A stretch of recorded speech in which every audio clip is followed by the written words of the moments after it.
बिस्मिल्लाहिर्रहमानिर्रहीम। मुअज़्ज़ज़ नाज़रीन, अस्सलाम वालेकुम। आपको अपने चैनल में खुश आमदीद कहते हैं और हाजिर हैं एक इंतहाई अहम मौजू के साथ। नाज़रीन, आज का हमारा मौजू है मियाँ बीवी को हम बिस्तरी कैसी करनी चाहिए। मियाँ बीवी को चाहिए कि हम बिस्तरी के दौरान बिल्कुल बरहना ना हो, बल्कि चादर वगैरह ओढ़ लें, क्योंकि रसूलुल्लाह सल्लल्लाहु अलैहि वसल्लम ने फरमाया है कि वहशी जानवरों की तरह नंगे ना हों। नंगे होने से मुबाशर यानी सोबत करने से औलाद बेहया पैदा होती है। नंबर 2, बीवी से हम बिस्तरी करते वक्त ज्यादा बातें ना करें, क्योंकि गूंगी औलाद पैदा होने का डर है। खावंद को अगर एहतलाम हुआ हो तो वह बगैर गुस्ल के ये अपनी बीवी से मुबाशरत ना करे। ऐसा करने से दीवाना या बखील औलाद पैदा होगी। हम बिस्तरी से फरागत के बाद मियाँ और बीवी को चाहिए कि पेशाब कर लें, नहीं तो किसी लाइलाज मर्ज में मुब्तला होने का डर है। बीवी से मुबाशरत के दौरान हम बिस्तरी का सबसे बड़ा तरीका यह है कि वो बीवी की शर्मगाह को बिल्कुल ना देखे, क्योंकि ऐसा करने से अंधी औलाद पैदा होने का डर है। बीवी से मुबाशरत के लिए बेहतरीन वक्त शब रात का आखिरी हिस्सा है, क्योंकि अव्वल शब में मुआदा ग़िज़ा से भरपूर होता है। बीवी से मुबाशरत के वक़्त इस बात का खास ख्याल रखें कि मुंह किबला की तरफ ना हो। बीवी से मुबाशरत और कुर्बत के बाद अपने उज़्व को धो लेना चाहिए। इससे बदन तंदुरुस्त और तवाना रहता है, लेकिन याद रहे कि जिमा के बाद फौरी ठंडे पानी से ना धोया जाए कि उससे बुखार होने का डर है।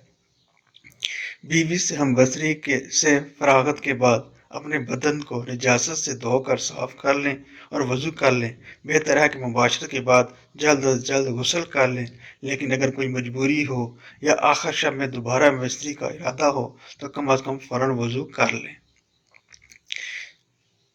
बीवी से मुबाशरत किसी ऐसी जगह पर की जाए जहाँ पर किसी गैर की नज़र ना पड़े, क्योंकि रसूलुल्लाह सल्लल्लाहु अलैहि वसल्लम ने इरशाद फरमाया, जो शख्स पर्दा में छुप कर अपनी बीवी से जमा नहीं करता, उसके पास फरिश्ते अलहदा हो जाते हैं और शर्मसार होते हैं, अलबत्ता शैतान करीब आ जाता है।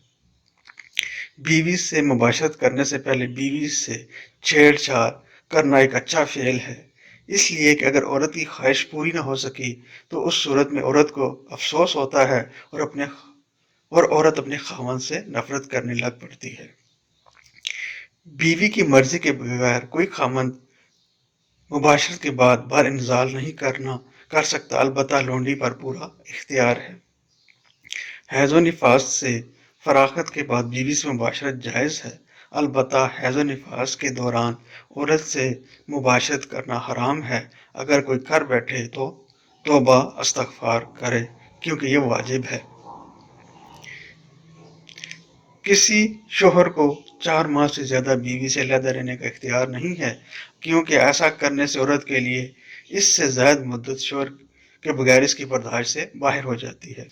अगर किसी शख्स की खूबसूरत गैर महरम औरत पर नज़र पड़ जाए, वो उसको अच्छी मालूम हो, तो उसे चाहिए घर आकर अपनी अहलिया से जिमा करे, ताकि जोश शहवत ख़त्म हो जाए और गैर औरत की ख्वाहिश बाकी ना रहे। अगर कोई मर्द शादीशुदा नहीं है या उसके पास बीवी नहीं है तो शहवत गलब आ जाए तो अल्लाह ताला से पनाह मांगे कि या अल्लाह, मुझे इस गुनाह से बचा और मुझे इस शैतान से जो औरत की शक्ल में मेरे सामने आ जाता है। किसी मर्द और औरत के लिए ये बिल्कुल जायज़ नहीं जो बातें राज की मर्द और औरत के दरमियान हुई हैं, इसका इज़हार गैरों से करे, क्योंकि रसूलुल्लाह सल्लल्लाहु अलैहि वसल्लम ने फरमाया, ऐसी बातें करने वाला या करने वाले की मिसाल ऐसी है जैसे एक शैतान दूसरे शैतान से रास्ते में मिलता है और अपनी हाजत पूरी करके चला जाता है, हालांकि आदमी उसकी तरफ देख रहे होते हैं।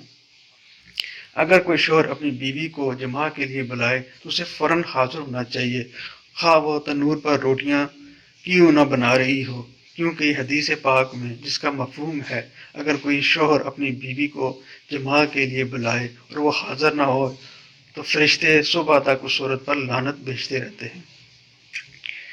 बीवी से हम बिस्तरी करने की दुरुस्त जगह फर्ज है, میاں بیوی جو بھی طریقہ اختیار کرنا چاہیں شریعت میں بالکل جائز ہے۔ اسلام ہر کام میں اعتدال کو پسند فرماتا ہے۔ بہتر ہے کہ بیوی سے زیادہ ہم بستری نہ کی جائے کہ وہ عاجز رہ جائے، اور بالکل نہ چھوڑ دیا جائے کہ میاں بیوی کی جنسی خواہش ہی ختم ہو جائے اور اعضاء سکڑنا شروع ہو جائیں۔ بیوی سے ہم بستری کرنے کا ایک اہم طریقہ یہ بھی ہے کہ جب تک دونوں فراغت اور اطمینان سے نہ ہو جائیں الگ نہ ہوں۔ عورت کے فارغ ہونے سے پہلے الگ ہو جانا صحت کے اعتبار سے بھی انتہائی نقصان دہ ہے۔ امید ہے ناظرین آپ کو ہماری معلوماتی ویڈیو پسند آئے گی۔ اس چینل کو سبسکرائب کریں، ویڈیو کو لائک کریں اور شیئر کریں۔ شکریہ۔